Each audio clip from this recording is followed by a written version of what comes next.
الله الرحمن الرحيم. الحمد لله رب العالمين، والصلاة والسلام على رسوله الكريم، أما بعد.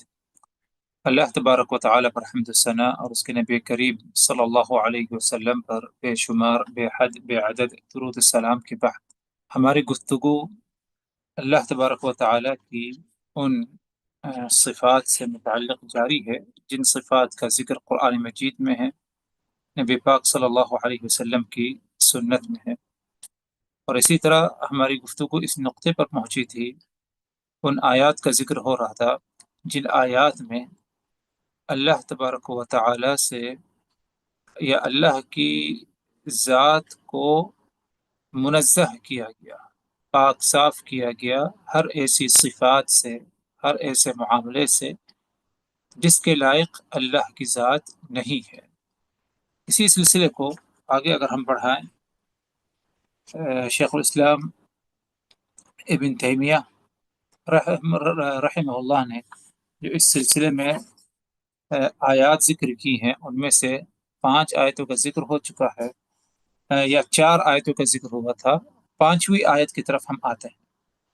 5ویں آیت میں جو کہ سورہ بنی اسرائیل کی آیت نمبر 111 ہے، فرماتے ہیں رب العزت: وَقُلِ الْحَمْدُ لِلَّهِ الَّذِي لَمْ يَتَّخِذْ وَلَدًا وَلَمْ يَكُنْ لَهُ شَرِيكٌ فِي الْمُلْكِ وَلَمْ يَكُنْ لَهُ وَلِيٌّ مِّنَ الذُّلِّ وَكَبِّرْهُ تَكْبِيرًا۔ اس آیت کریمہ میں رب العزت نے حکم دیا اور فرمایا وَقُلْ، آپ کہہ دیجئے۔ اس سے مراد کون ہے کہ کس کو حکم ہے؟ جیسے کہ اہل علم کہتے ہیں یہ حکم نبی پاک صلی اللہ علیہ وسلم کو ہے۔ اے نبی آپ کہہ دیجئے، بتا دیجئے ان کو، الحمد للہ، کیا بتا دیجئے؟ بتا دیجئے کہ الحمدللہ، تمام تعریفیں، حمد و ثنا اللہ کے لیے ہیں۔ تمام تعریفیں، حمد و ثنا اللہ کے لیے ہیں۔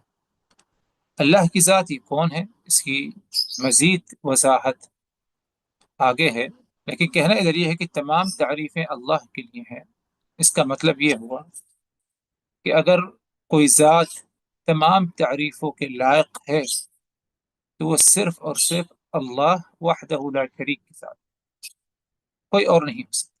کوئی ذات اگر اس بات کے لائق ہے کہ وہ تمام تعریفوں کے لائق ہے تو وہ صرف اور صرف اللہ وحدہ لا شریک کی ذات ہے۔ انسان ہیں، دیگر مخلوقات ہیں، فرشتے ہیں، انبیاء کرام ہیں، بہت ساری تعریفیں، خوبیاں پائی جاتی ہیں، لیکن ہر قسم کی تعریفیں، خوبیوں کے لائق کوئی نہیں مگر صرف پروردگار کے، یعنی اللہ تبارک و تعالی کے۔ تو نبی پاک صلی اللہ علیہ وسلم کو اس بات کا حکم دیا گیا، وقل، آپ کہہ دیجئے، الحمدللہ، تمام تعریفیں اللہ کے لیے۔ آگے فرمایا الذی لم یتخذ ولدا، اللہ کے لیے تمام تعریفیں ہیں جس نے اپنے لیے اولاد کو مقرر نہیں کیا یا اولاد منتخب نہیں کیا۔ الذی لم یتخذ ولدا، اس کی کوئی اولاد نہیں، نہ تو ذکر میں سے اور نہ ہی انثیٰ میں سے، یعنی نہ نر نہ مادہ نہ ذکر نہ انثیٰ، کوئی نہیں، نہ لڑکا نہ لڑکی، کوئی نہیں اس کو اولاد کی ضرورت ہی نہیں ہے۔ الذی لم یتخذ ولدا۔ تو اس آیت کے اس جز میں ان لوگوں کا رد ہے جنہوں نے کہا کہ عزیر اللہ کے بیٹے ہیں، ان کی تردید ہو رہی ہے۔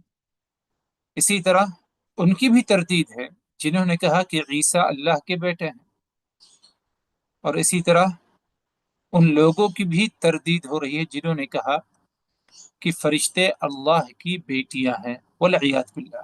ان تینوں کی تردید ہو رہی ہے، ان تینوں باتوں کی اور ان تینوں مذاہب کی تردید ہو رہی ہے۔ کیوں؟ الذی لم یتخذ ولدا، کیونکہ اللہ تبارک و تعالیٰ کی ذات نے اپنے لیے اولاد مقرر نہیں کیا، اولاد منتخب نہیں کیا۔ تو گویا کہ اللہ تبارک و تعالیٰ کو اس سے منزہ کیا جا رہا ہے کہ اللہ کی کوئی اولاد نہیں۔ اولاد کی ضرورت کسے ہوتی ہے؟ جس کے اندر کچھ کمزوری ہو، سہارے کی ضرورت ہو، جیسے کہ انسان کا معاملہ ہے، لیکن اللہ تبارک و تعالی کی ذات تمام سے مختلف ہے۔ وہ ذات اسی طرح جس طرح اللہ کے لائق ہے، اسی لیے اللہ تبارک و تعالی کی ذات اسے کوئی اولاد نہیں، اس سے ہم نے منزہ ہے۔ وَلَمْ يَكُنْ لَهُ شَرِيكٌ فِي الْمُلْكِ، اور اللہ کی جو بادشاہت ہے، تمام کائنات کا مالک ہے، اس میں اللہ کا کوئی شریک، یعنی نظام کائنات کو چلانے والا صرف اور صرف اللہ کی ذات ہے۔ اللہ کی ذات کوئی اور، اللہ کے ساتھ کوئی اور نہیں، صرف اللہ کے ساتھ۔ وَلَمْ يَكُنْ لَهُ وَلِيٌّ مِّنَ الذُّلِّ، اور اللہ تبارک و تعالی کو کمزوری کے بنا پر، یعنی کوئی یہ تصور نہ کرے کہ اللہ کی ذات کو کسی کی سہارے کی، کسی کی دوستی کی ضرورت ہے، کیونکہ اللہ کے اندر کیا ہے، والعیاذ باللہ، ذل، یعنی کوئی کمزوری پائی جائے۔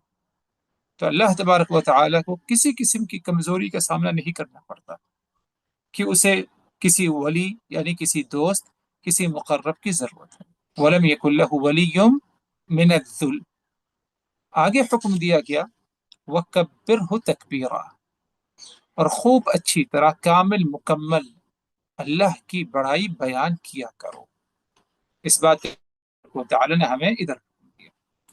تو گویا کہ اس آیت کریمہ میں اللہ تبارک و تعالی کی ایک اہم صفت کا ذکر ہو رہا ہے، وہ یہ کہ تعریف کے، یعنی کامل مکمل تعریف کے لائق کون ہے، حمد و ثنا کے، وہ صرف اللہ کی ذات۔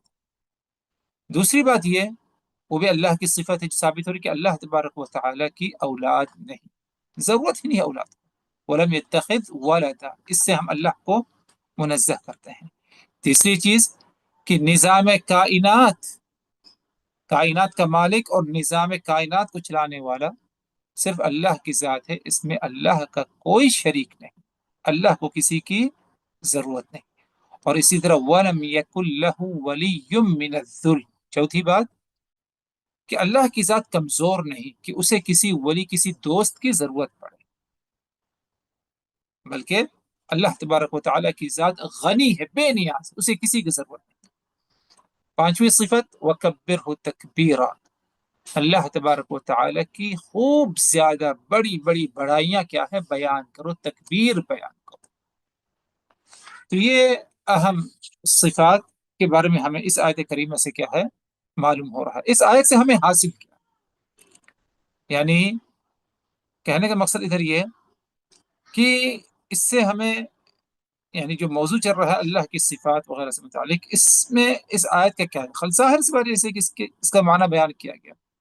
اس آیت سے ہمیں یہ ملتا ہے کہ اللہ تبارک و تعالیٰ کی ذات غنی، اسے کسی کی ضرورت نہیں، مالک صرف وہی ہے، ہر قسم کی عزت اور سلطنت جو ہے وہ صرف اور صرف اللہ تبارک و تعالیٰ کی ہے۔ اگر ہمیں یہ چیز معلوم ہو گئی تو اب ہمارے اوپر اللہ کا یہ حق ہے کہ ہم اللہ سبحانہ و تعالیٰ کی تعظیم کریں، اللہ سبحانہ و تعالیٰ کا احترام، عزت اسی طرح کریں جس طرح اللہ تبارک و تعالیٰ کے لائق ہے۔ یہ ہم پر کیا ہے، واجب ہوتا ہے، لازمی قرار دیتا ہے اس آیت کو سمجھنے کے بعد۔ ایک چھٹی آیت جس کا ذکر شیخ الاسلام ابن تیمیہ رحمہ اللہ نے اس مقام پر کیا، وہ رب العزت کا فرمان یسبح للہ ما فی السماوات وما فی الارض لہ الملک وَلَهُ الْحَمْدُ وَهُوَ عَلَى كُلِّ شَيْءٍ قَدِيرٌ، تمام قسم کی تسبیحات، یا یوں سمجھیے یسبح للہ ما فی السماوات ما فی الارض، ساتوں آسمان و زمین میں جو کچھ ہے یہ سب اللہ کی تسبیح بیان کرتے ہیں۔ ساتوں آسمان میں جتنی مخلوقات ہیں، زمین پر جو مخلوقات ہیں، یہ سب کیا ہے، یسبح لہ یا یسبح للہ، اللہ کی تسبیح بیان کرتے ہیں۔ تسبیح سے مراد ہر صفت نقص، ہر ایسی صفت جو صفت نقص ہے، سو جانا، بھوک لگنا، اولاد کا ہونا، شادی کی ضرورت پڑنا، بیمار ہو جانا، یہ سب صفات نقص ہے۔ اور اسی طرح صفات عیب جو معیوب صفات، اس قسم کی صفات سے اللہ کو منزہ کرتے ہیں، پاک صاف کرتے ہیں، اللہ کو منزہ کرتے ہیں۔ کون کرتا ہے؟ سات و آسمان زمین میں جتنی مخلوقات ہیں، اللہ تبارک و تعالی نے آگے فرمایا لہ الملک و لہ الحمد، اسی کے لیے ملک یعنی بادشاہت اسی کی ہے، وَلَهُ الْحَمْدُ، اور اسی طرح اسی کے لیے تمام تعریفیں، اسی کے لیے تمام تعریفیں۔ آگے فرمایا رب العزت نے وَهُوَ عَلَى كُلِّ شَيْءٍ قَدِيرٌ، اور وہ ہر چیز پر قدرت اور طاقت رکھنے والا ہے، وہ ہر چیز پر قدرت اور طاقت رکھنے والا ہے۔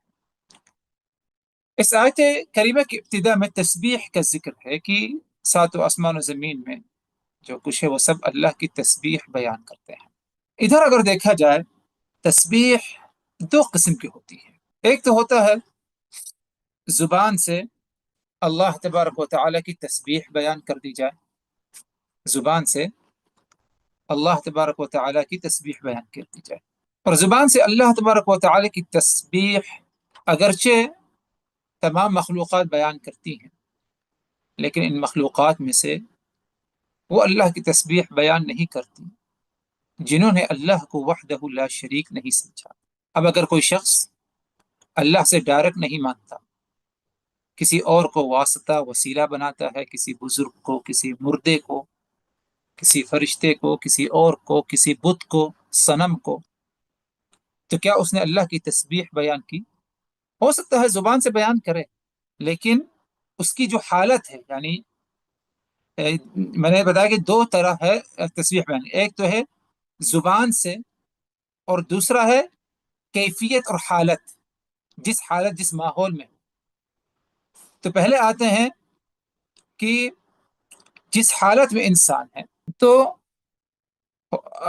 زبان سے پہلے آتے ہیں زبان کی طرف، کہ زبان سے اگرچہ تسبیح ہر ایک بیان کرتا ہے، لیکن تسبیح بیان کرنے میں ہر ایک صحیح نہیں ہے، اس سے یا اس میں وہ داخل نہیں جس نے اللہ کے ساتھ کفر کیا ہو، اللہ کے ساتھ کسی کو شریک کیا ہو۔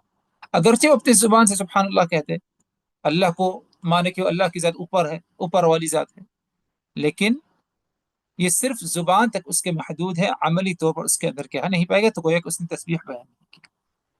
لیکن لسان حال کا جو معاملہ ہے کہ جس حالت میں ہے انسان مخلوقات ہیں، تو یہ سب کے سب کیا ہے، اللہ تبارک و تعالیٰ کی تسبیح بیان کرتے ہیں۔ اسی لیے جیسے کہ قرآن مجید میں آیا ہے وَإِن مِّن شَيْءٍ إِلَّا يُسَبِّحُ بِحَمْدِهِ وَلَٰكِن لَّا تَفْقَهُونَ تَسْبِيحَهُمْ، اس کائنات میں جتنی چیزیں ہیں سب کے سب اللہ کی تسبیح بیان کرتی ہیں، لیکن تم ان کی تسبیح کو سمجھتے نہیں۔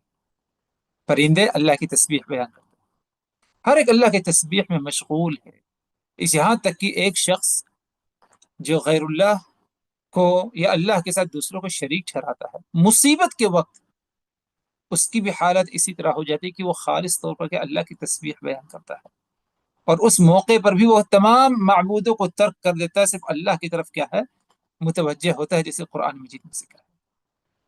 تو فرمایا رب العزت نے یسبح للہ ما فی السماوات ما فی الارض، اللہ تبارک و تعالی کی تسبیح ساتوں آسمان و زمین میں جتنی مخلوقات ہیں سب کے سب کیا ہے، بیان کرتی ہیں۔ اسی طرح اس آیت کریمہ میں اس بات کو بذکر کہ تمام قسم کی ملکیت، حکومت اور تمام تعریفیں اللہ کے لیے ہیں، وہ علی کل شیء قدیر، اور اللہ تبارک و تعالی کی ذات ہر چیز پر قادر یعنی طاقت رکھنے والی ہے۔ آگے بڑھتے ہیں، آیت نمبر 7 اور 8، اور یہ دونوں آیتیں سورہ الفرقان کی ابتدائی دو آیتیں ہیں۔ فرمایا رب العزت نے تبارک الذی نزل الفرقان على عبده ليكون للعالمین نذیرا الذي له ملك السماوات والأرض ولم يتخذ ولدا ولم يكن له شريك في الملك وخلق كل شيء فقدره تقديرا۔ تبارک، اللہ تبارک و تعالی کی ذات بابرکت ذات ہے، عظمت والی ذات، عظیم ذات، تبارک عظیم ذات، الذي نزل الفرقان جس نے فرقان کو نازل کیا. فرقان کیا چیز ہے جسے نازل کیا؟ فرقان سے مراد ادھر وہ کتاب ہے جس کتاب کو اللہ تبارک و تعالی نے لوگوں کی ہدایت کے لیے، حق اور باطل کے درمیان فرق کرنے کے لیے نازل کیا. اور اس کتاب کو ہم قرآن کے نام سے کیا ہے جانتے ہیں، پہچانتے ہیں. تو قرآن کو اس آیت کریمہ میں رب العزت نے فرقان سے تعبیر کی کہ تبارک الذی نزل الفرقان، بابرکت ہے وہ ذات جس نے فرقان نازل کیا. قرآن کو فرقان کیوں کہا گیا؟ کیونکہ قرآن ایک ایسی کتاب ہے جو حق اور باطل کے درمیان فرق کرنے والی کتاب ہے. اور اس کتاب کو کس پر نازل کیا؟ علی عبدہ، اپنے بندے پر نازل. بندے سے مراد آخری نبی محمد رسول اللہ صلی اللہ علیہ وسلم. کس مقصد کے لیے نازل کیا؟ لیکون للعالمین نذیرا، تاکہ دنیا جہاں والوں کے لیے یہ کتاب، یہ فرقان ڈرانے والی کتاب ثابت ہو. کس سے ڈرانے والی؟ اللہ تبارک و تعالی کے عذاب سے ڈرانے والی یہ کتاب کیا ہے؟ ثابت ہو. تو ادھر ایک اہم مسئلہ ثابت ہو رہا ہے کہ قرآن ایک ایسی منفرد کتاب ہے جسے اللہ تبارک و تعالی نے آخری نبی محمد رسول اللہ صلی اللہ علیہ وسلم پر اپنے طرف سے کیا ہے نازل فرمائی. یہ قرآن نبی کی طرف سے نہیں، نبی کی بنائی ہوئی کتاب نہیں، بلکہ رب العزت کا یہ کلام ہے، اللہ تبارک و تعالی کا یہ کلام ہے. آگے فرمایا رب العزت نے، یعنی اس آیت کریمہ میں جو ایک اہم صفت ثابت ہو رہی ہے اللہ تبارک و تعالی کی، وہ ہے صفت تبارک الذی تبارک، یعنی تعالی و تعاظم، بلند ہے وہ ذات اور عظمت والی ذات ہے. اللہ تبارک و تعالی کی عظمت جیسی صفت کیا ہے؟ ثابت ہو. آگے فرمایا رب العزت نے الذی لہ ملک السماوات والارض، یہ ذات جس نے فرقان اپنے بندے پر نازل کیا لوگوں کی ہدایت، لوگوں کو ڈرانے کے لیے. اس ذات کی صفت ایک یہ بھی ہے، لہو ملک السماوات والارض، ساتوں آسمان و زمین میں جو کچھ ہے اس کا مالک یہی ذات ہے. ولم يتخذ ولدا، اور اس ذات نے اپنے لیے اولاد منتخب نہیں کیا.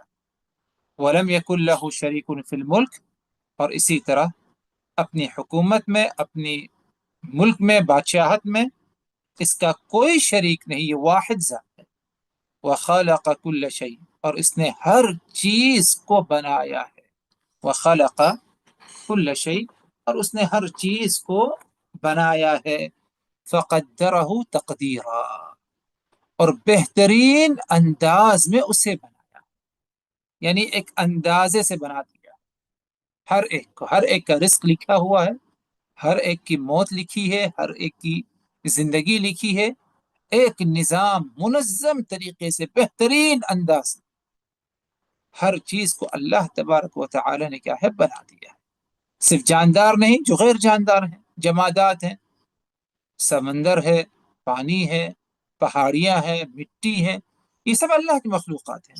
اور ہر چیز کو، ہر مخلوق کو جو اللہ تبارک و تعالی بنایا، فقدرہ تقدیرا، اسے خوب اچھے سے، باریکی اور کسی جسے کہتے ہیں خوب اچھے اندازے سے کیا ہے اسے کیا ہے ٹھہرا دیا ہے اور بنا دیا. اس آیت پر بھی اگر غور کیا جائے تو اللہ تبارک و تعالی کی کئی صفات کا ذکر ہو رہا ہے، اور غالباً ان صفات کا ذکر اگر دیکھا جائے تو جو پہلی آیت پڑھی گئی تھی غالباً آج کی ملاقات میں، آج کی اس نشست میں، اس میں کیا ہے ان باتوں کا کیا ہے ذکر ہو چکا ہے. اور ظاہر سی بات ہے کہ ان دونوں آیات سے ہمیں جو سبق ملتا ہے وہ یہ کہ ان دونوں آیات میں قرآن کی عظمت بیان کی گئی. قرآن ایک عظیم کتاب، کیونکہ یہ ایک عظیم ذات نے، اللہ تبارک و تعالیٰ کی ذات نے کیا ہے نازل کیا ہے. اور اسی طرح اللہ تبارک و تعالیٰ کی چند صفات کا بھی کیا ہے ذکر ہے.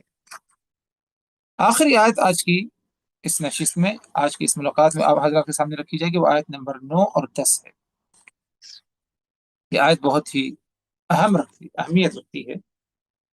فرمایا رب العزت نے متخذ اللہ من ولد وما كان معه من الہ، اللہ تبارک و تعالی نے اپنے لیے کوئی اولاد مقرر نہیں. اللہ تبارک و تعالیٰ نے اپنے لیے کوئی اولاد مقرر نہیں کیا. وما كان معه من الہ، اور اس کے ساتھ کوئی اور الہ مقرر نہیں. یعنی اللہ کی ذات الہ ہے، صرف وہی عبادت کے لائق ہے، وہ واحد ہے. جس طرح اللہ نے اپنے ساتھ کوئی اولاد اپنے لیے منتخب نہیں کیا، اسی لیے اپنا کوئی پارٹنر بھی مقرر نہیں کیا، اپنے ساتھ کسی کو الہ بھی مقرر نہیں کیا. اور اگر ایسا ہو جاتا کہ اللہ کے ساتھ کوئی اور الہ ہے تو کیا انجام ہوتا؟ لَذَهَبَ كُلُّ إِلَٰهٍ بِمَا خَلَقَ وَلَعَلَى بَعْضُهُمْ عَلَى بَعْضٍ. تو ہر الہ، اگر مان لیں کہ اللہ کے ساتھ کوئی اور بھی الہ ہے، تو ہوتا کیا؟ دو معاملہ پیش آتا. پہلی بات تو یہ کہ ہر ایک اپنی حکومت، اپنی سلطنت کو لے کر کے علیحدہ ہو جاتا. اگر کوئی زمین کا مالک ہے تو زمین لے کر الگ ہو جائے، آسمان سے اس کا کوئی تعلق نہیں. حالانکہ یہ سب منسق ہے، یعنی تنسیق کی بھی آپس ایک انداز سے بنائی. اگر یہ نہیں تو کم از کم اتنا ضرور ہوتا وَلَعَلَى بَعْضُهُمْ عَلَى بَعْضٍ، ایک دوسرے الہ ایک پر فوقیت حاصل کرنے کے لیے کوشش کرتے ہیں. کیسے فوقیت حاصل کرنے کی کوشش کرتے ہیں؟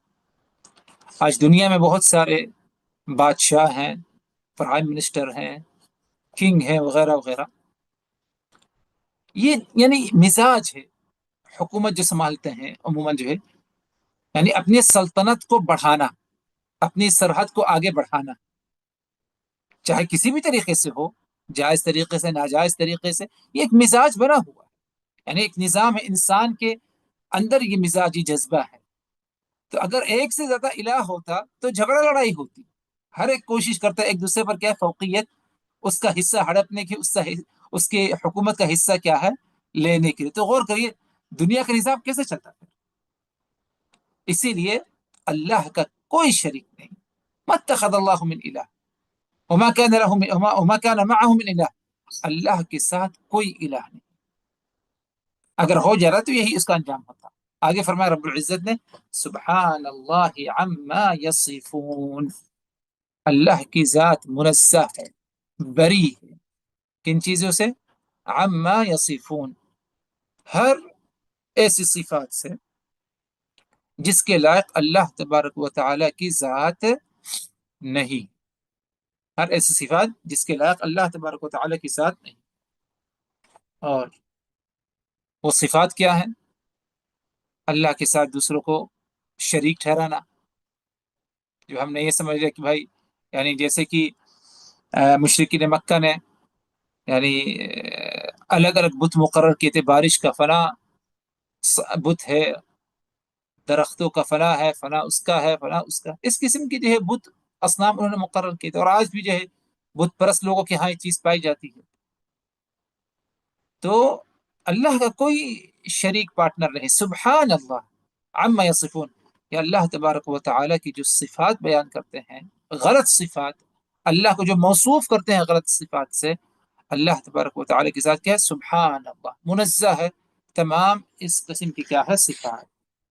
آگے فرمایا رب العزت نے اس آیت کے اخیر میں عالم الغیب والشہادہ، اللہ کی ذات کو علم ہے غیب کا، والشہادہ اور حاضر کا. یعنی غیب کا کیا معاملہ ہے اللہ کو اس کا علم ہے، حاضر میں کیا معاملہ ہے اللہ تبارک و تعالی کو اس کے بارے میں بھی علم ہے، مکمل علم ہے. فتعالی عما یشرکون، اللہ تبارک و تعالی کی ذات تعالی یعنی تعاظم، تبارک، بہت ہی بلند بڑی ذات ہے. اور یہ مشرکین اللہ کے ساتھ جن کو شریک ٹھہراتے ہیں اصنام وغیرہ کو، اللہ تبارک و تعالی ان سے منزہ ہے، اور اللہ تبارک و تعالی کے ساتھ ان سے کوئی تعلق نہیں ہے.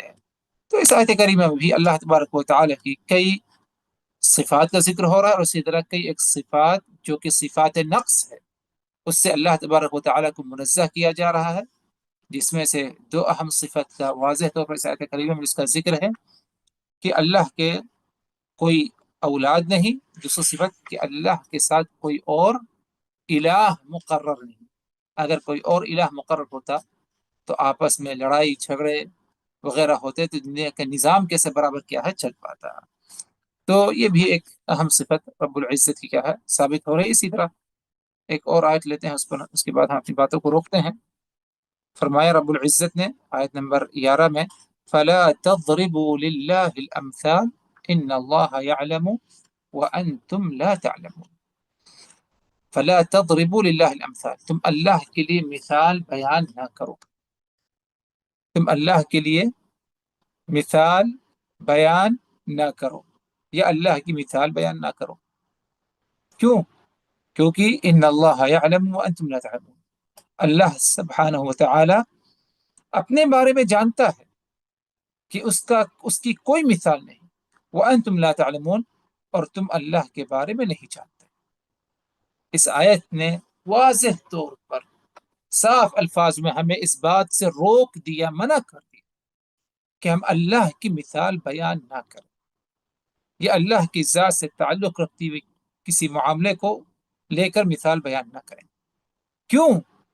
اس کی وجہ کیا؟ ان اللہ یعلم، کیونکہ اللہ تبارک و تعالی اپنے بارے میں جانتا ہے، اس نے بتا دیا اپنے بارے میں کہ اس کی کوئی مثال نہیں، وانتم لا تعلمون، اور تم اللہ کے بارے میں نہیں جانتے کیونکہ تم نے دیکھا ہی نہیں، اور نہ تو دیکھ سکتے ہو دنیا میں تم۔ ہاں، یہ بات الگ ہے کہ جس نے اللہ پر اسی طرح ایمان لائے جس طرح اللہ پر ایمان لانے کے لائق ہے، تو روز قیامت اللہ تبارک و تعالی اسے اپنا دیدار کیا ہے نصیب فرمائے گا۔ اللہ تبارک و تعالی ہم سب کو اپنا دیدار کیا ہے نصیب فرمائے۔ اسی پر ہم اتفاق کرتے ہیں، مزید اور آیات رہ جاتی ہیں انشاءاللہ، اس پر ہماری گفتگو کیا ہے اگلی ملاقات میں۔ اقول قولی هذا واستغفر الله لي ولكم من كل ذنب فاستغفروه انه هو الغفور الرحيم۔